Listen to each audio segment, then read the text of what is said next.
Hello and welcome to episode 24 of the Little Dynamite Knits podcast. My name is Sarah and I live in Pennsylvania, outside of Philly, with my husband Brent and our three cats, Gustav, Gracie, and Gertie.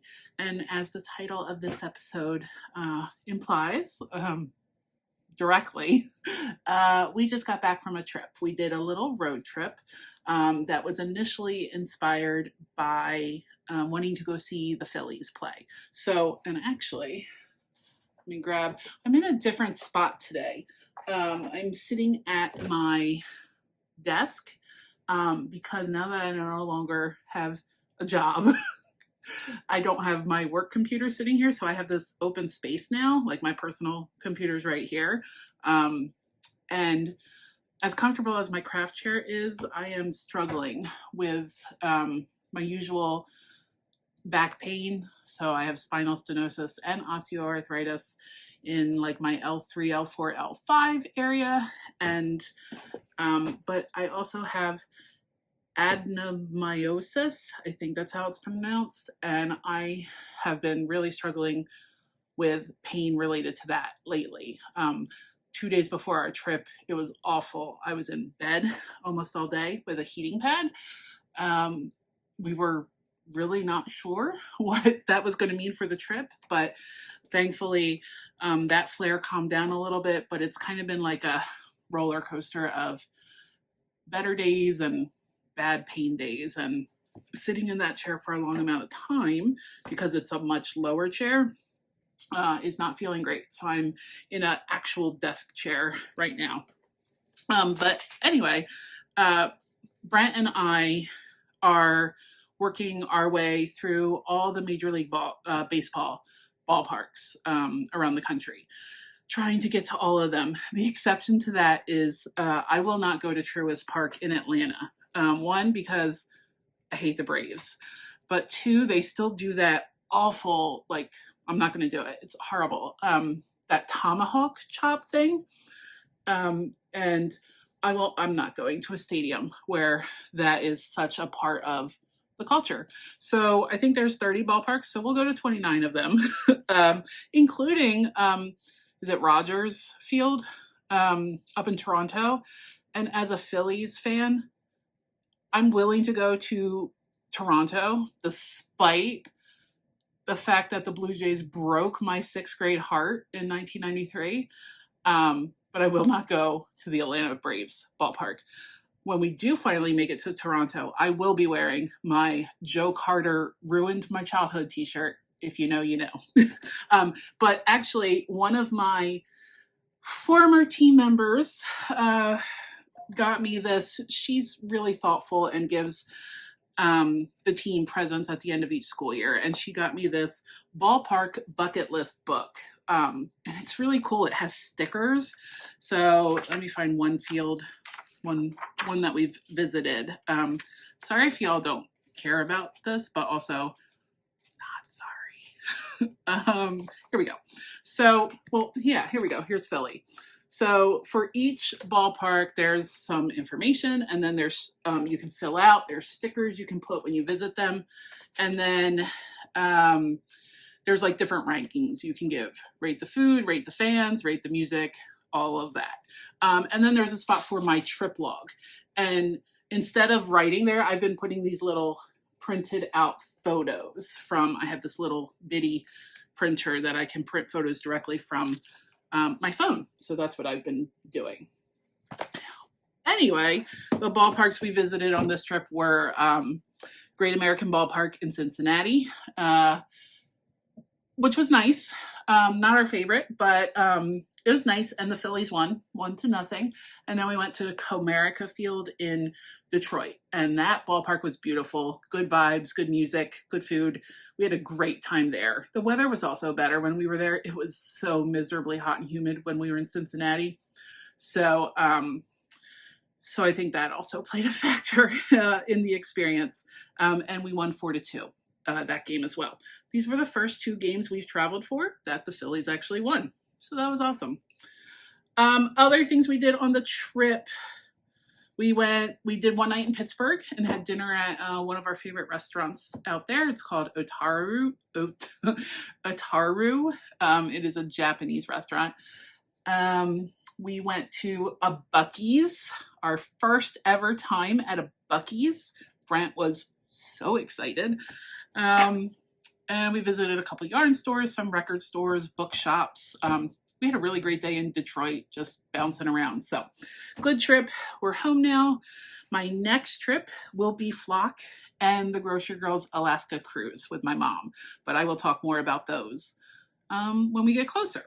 So project-wise, I have 3 very active whips that I worked on during our trip, and since we've returned, I have 2 completed spinning projects, and I just started today my 3rd spin of Tour de Fleece. So yeah, let's start with spinning today. So I had already spun the singles for this, and I can't remember if I showed them on the bobbin or off the bobbin, or I think they were both on the bobbins. I had not plied them yet. So this is the pin drafted roving that I got from Junction Fiber Mill, and I have now spun this into what I consider to be very beautiful yarn. So very dark colors, very moody. I'm pretty sure this is close to the colors in the clearing colorway.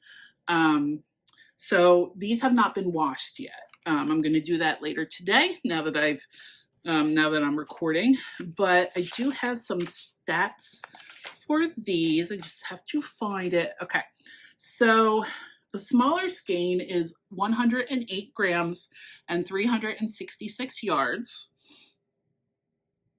And then the bigger one is 155 grams and 504 yards. And it comes out to a light sport weight. Approaching fingering, I was hoping for a sport to DK weight. This is a sport weight. When I average the 2 together to get the totals, it's pretty much in the sport range. So I don't know what I'm going to make with these, but I'm thrilled with how they turned out. The next spin I did was a scrappy sock bundle that I got from Wound Up Fiber Arts. And so I'll put some pictures up of my singles that I worked on.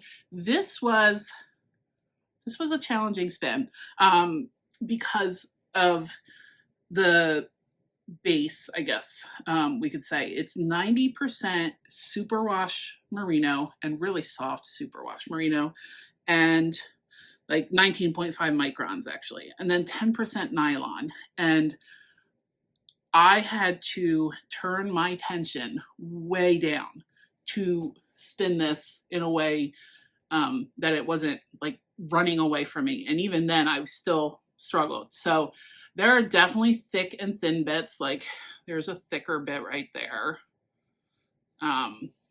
Looks better over there. So it'll be interesting to knit socks with this. I think there are definitely parts where the singles are a little overspun. But it was my first time spinning anything like this. And we're going to call it a success. Look how drapey it is. It's just so soft. I think it'll make very soft socks. I'm just a little worried about the thicker spots and like wanting the sock to be as smooth as possible, especially on the bottom. But we'll see what happens. So this also has not been washed yet, but the colors are just, basically if you buy one of these bundles, it's just 4 to 4.5 ounces of just little like bundles of fiber. And so I just, on the first bobbin, I kind of just picked the ones that leaned more toward yellow, greens, oranges. And then the second one, more reds, blues, and purples, and then plied those together to get this. I think it's going to be a wild pair of socks. I was trying to get fingering weight, sock yarn with this, but again, it was just running away from me so much. And actually, I didn't write it in my I didn't write it in my book, my notebook yet, but I have a Post-it note here. So I got, this is about 109 grams and about 330 yards. So sport weight. So I can still make socks with this. That'll be great. Oops. Using the light from my computer screen to help with the lighting there. There we go. And then my spin that I just started today that I'm so excited about. This is going to be my Cygnus shawl contrast color. So I have 2 braids of this fiber from La Mercerie. It's part of their like year subscription. Each month you get a different fiber. So this month I think is July. I mean, it is July right now, but I think these are July's leftovers. Kira Wiggins was the dyer for July. And so, oh my gosh, look at these colors. So this is the fiber I was talking about last time, saying if this came soon enough, I would use this as a Tour de Fleece project. And so it actually arrived before we left on our trip, but I did not prep it until yesterday. So I have 8 ounces of this. The first braid I just split in half vertically one time to get 2. I wanted very long color repeats for one of the singles. However, I knew that if I just tried to spin one braid as is, it would be frustrating for me. I still struggle with drafting wider pieces of fiber. And so I split it in half. And this is, I'll tell you what this is. This is 70% Romney and 30% Surrey alpaca. So again, another totally new blend of fiber that I'm spinning. It is drafting very easily, very beautifully, but it still has like some grip to it. So it's not trying to run away from me. So for this, I've been able to keep, I was actually increased my speed for spinning because I was able to increase the tension a little bit. And then the second one, I split up into half vertically and then each of those again in half. So I have these 4 smaller bundles for that.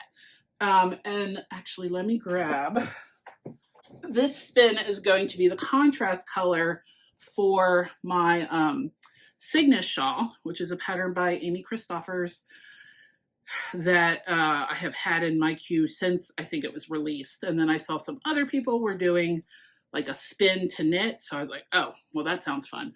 So these are my colors for that. And I just think it's going to be like, I'm so excited. This main color is Julie Aslin Journey Sport, which is an 80% Rambouillet, 20% Targhee sport weight yarn, Journey Sport. The color is Mouton Noir, and it's just this very dark, pretty much very close to black. Or I guess you could call that black. Yeah. So that's all for the spinning. I did not take my e-spinner on our trip. So I did not spin for 5 days. But I've completed like 12 ounces so far. 4, 4, 8. Yeah, 12 ounces so far. And then I'm working on my next 8 ounces. So that'll bring me up to 20. And then maybe if I have time, I'll do one more, maybe like a single braid spin. So that's been great. Knitting. I am almost done. I wanted this to be done. I'm almost done my summer session tank. So the reason I'm not done is because I was getting closer and closer to the end of the yarn that I have, this little bit of yarn I have left. And I knew the front wasn't going to be as long as I wanted it to. So I took a chance and I reached out to Allie of Explore Knits and Fibers. I said, hey, I'm a dummy and I did not buy an extra skein of linen sock on forest floor when I saw you in Brooklyn. And she had forest floor on linen sock. And I thought, maybe I should grab another skein. And I didn't. So I said, do you still have some skeins of that? And she did happen to have them at her studio in Brooklyn. So she very quickly got it in the mail for me. So now I have a 4th skein and I don't have to worry about length. So now I can get back to this and make it as long as I want before I start the ribbing. So since I already did the neckband and the armholes, I just have to finish the body, and this is done and ready to come off the needles. I visited my friend Allie earlier this week, who is, she also knits and crochets and sews and does all the things. And I was telling her how I didn't love how high the neck was in the back. Like that, the ribbing in the back, like I wish I could just like remove that. And kind of at the same time, we both had a light bulb moment where, well, what if I just tack that down? So after I block this, if this is still bothering me because it's so high up in the back, I'm going to just tack the ribbing down in the back so that it, because if you look at it, you see it like wants to come down anyway, but I don't want to lose this. I think this is, the neckline is gorgeous. So that's the plan right now. And this will hopefully be done in a day or two. And then let's see. I actually did not take my summer session tank on the trip. I took these 2 projects. So the first is the Shifa, S-H-I-F-A shawl that I've been working on. So I'm still just going along. I think I did another maybe 2 or 3 repeats of the lace pattern. It's hard to see it because it's now getting bunched up on the needles, but it's very fun. I put stitch markers after each repeat, which is making it much easier to keep track of where I am. And I have to show you my stitch stoppers. So I have a baseball and a baseball glove. And I got these from Heather of Heathered Handmaids. So the yarn that I'm using for this is Tess Designer Yarns, and it is a Surrey alpaca, baby alpaca, and silk blend. I don't remember the percentages, and I don't feel like taking out the band right now, but I've talked about this, I think, in 2 other episodes, if you're curious and you want to go back. And the last active whip I have, the one I'm most excited about, is a new cast on since I last recorded. I think I had just had the swatch done. So this is, let me turn it around. This is my Prospect Tee by Tori Yu. So I have finished the back panel. I did the, are these like sleeve, are these caps? It's a drop shoulder pattern. So you do the back panel and then you pick up on each side and then you join them in the front. So I'm that far after joining in the front. I am using Barocco Remix Light for this in the colorway Buttercup. I have 4 skeins of this. This is the 2nd skein. So the first skein got me, I think, all the way to, where did I switch?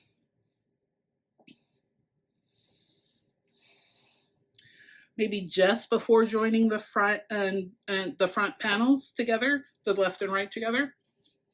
So here's where we are. So that's the length, pretty much what the sleeves are going to be.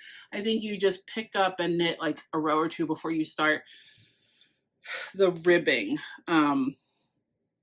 just to do the finishing. So I love how this feels. I love working with this yarn. I love the drape. I'm so excited to have this. The color is definitely better in person.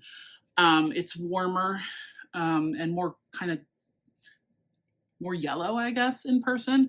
I'm realizing the lighting here is very leaning cool, and my hair is a mess because we're like on day 3 of I'll wash my hair tomorrow. doing this whole new curly hair journey where I don't wash my hair every day, and we're still getting the hang of it. But this is day 3 of, and the curls are struggling because I did not diffuse it when I washed it 2 days ago. Anyway, I really want, this is probably a little aggressive, I really want to wear this. If not at Flock Fiber Festival, at least on the cruise. Oh, there goes the monitor again. At least on, where's my light? There we go. At least, words, on the Alaska cruise that I'm going on with my mom, which is being hosted by the Grocery Girls. So I would love to wear this for Flock. I think it would, I overheat like crazy at fiber events. It doesn't matter if it's inside or if it's outside or if it's air conditioned or what. My usual preferred outfit for a fiber festival is a t-shirt and some kind of pants or shorts and a shawl that I can take off when I get hot. And even then I'm still walking around with like handheld electric fans or like my big Fiber Hustle fan. I just get really overheated all the time, but especially when I'm in big crowd situations and doing a lot of talking. So this feels like the kind of fabric that would be very comfortable. So I want to finish this. So that means I probably need to, well, I definitely need to put this shawl on hold. And this is more for winter anyway, so that's fine. Summer session should only take a day or 2 to finish. I do want to finish this spin during Tour de Fleece. So that may be the only things, those may be the only 3 things I work on between now and when I go to Seattle. I'm flying out, when am I flying out? On July 31st. So then I will be at Flock on Saturday and Sunday. I'm taking a class on Saturday in the morning with Taji of Tangles and Starlight on YouTube, Stitches and Starlight on Instagram. I think I got those right. And if it's wrong, just reverse. They are teaching a class. Actually, I love being at my computer for this. Let's see if the class descriptions are still on the Flock website. Yes. So I am taking a class with Taji on Saturday morning called Sheep to Skein, Fiber Processing from Start to Finish. Why am I doing that? I have no business even thinking about buying a fleece. And I don't know if I ever even will, but I want to learn about it. I want to learn. I want to learn more. So this is, oh my gosh, text messages. In this class, we will discuss how to pick a fleece, including what I look for in a bag of wool. So pick as in not pick, but like actually select a fleece, like if you're in a fleece barn. How to assess a fleece, various scouring methods, and then processing using various tools, including combs, hand carders, a lock pop, and a blending board. I think especially the blending board might be fun because maybe I can make my own bats instead of like full on starting from an actual fleece. That sounds more like my jam, but we will see. We will see, because I also said a year ago that I didn't want to spin. I forget who said it, but someone in their podcast said, you know, I got to use this yarn before I learn how to make more yarn. And I thought that was great. And that was kind of my like motto. But that has clearly just flown out the window because we live in hell and we got to do what makes us happy, right? So right now spinning makes me very happy. I think that's all I have to talk about today, which means this is going to be another short episode. The joy of recording more frequently. Nope.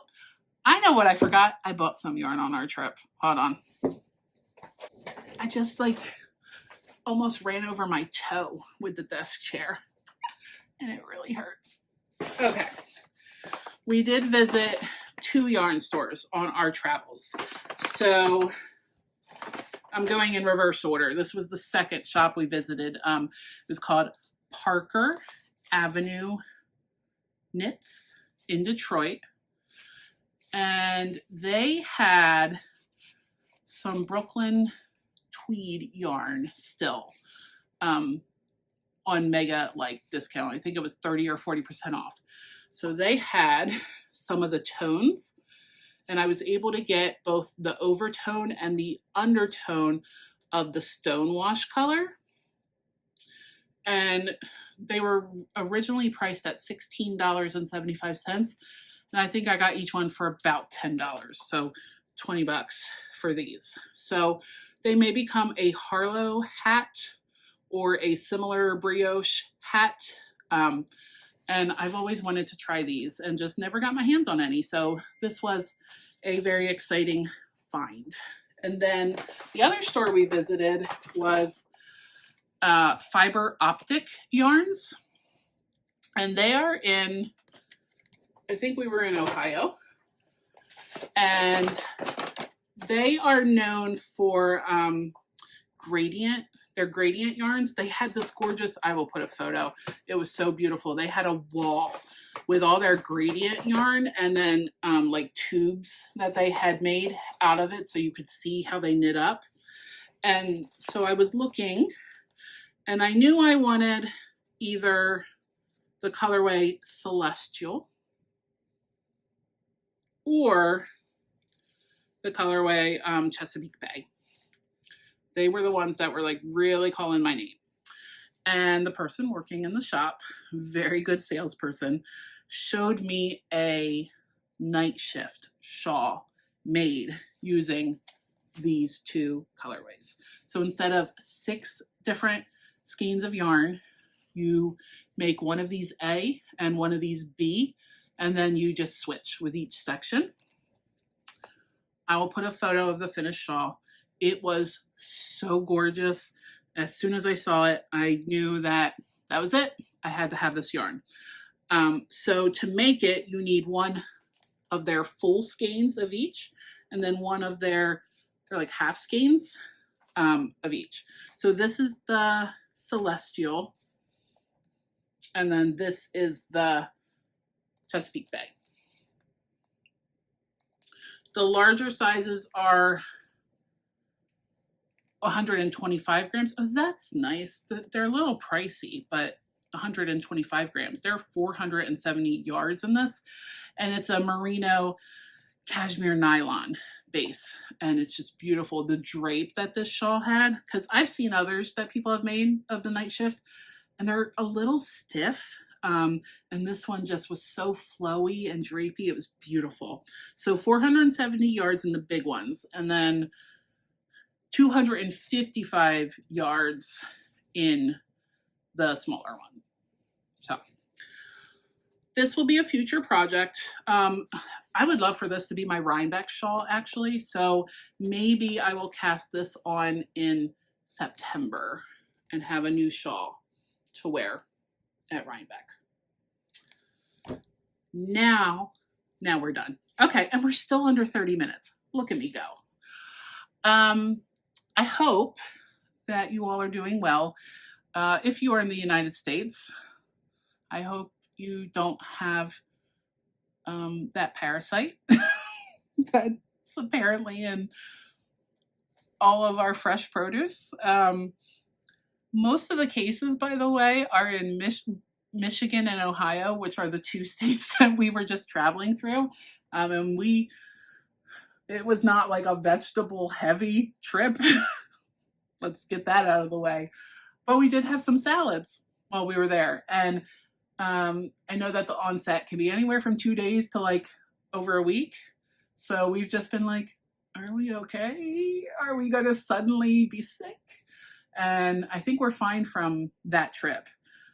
But 2 nights ago, we ordered takeout and Brent got a salad. I'm like, buddy, what are you doing? What are you doing? So Now he's on his own. I'm like, I'm not playing around with that. If you're anywhere near the various wildfires that are going on right now, I hope that you are safe. If you're in the areas like I am, where the air quality is absolute garbage, I hope you're able to stay in as much as possible. I am an indoor cat, and you don't have to tell me more. Tell me to stay inside, and I'm like, done. I'm already there. So, because once it gets 90 degrees, I'm not going outside. So yeah, I hope you're staying safe wherever you are. I hope your friends and family are safe. I hope you're enjoying your summer and doing something that brings you joy. And I will be back in a week, hopefully with some significant progress on the prospect tee, maybe a finished spin, and definitely a finished summer session tank. That pattern's by Samantha Guerin, by the way. I don't think I said that. This pattern is Zanette Knits. It's all below. It's all in the description below. So my project pages are down there, so check them out. Thanks for watching. Thanks for being here. Love spending time with y'all, and I will see you in a week.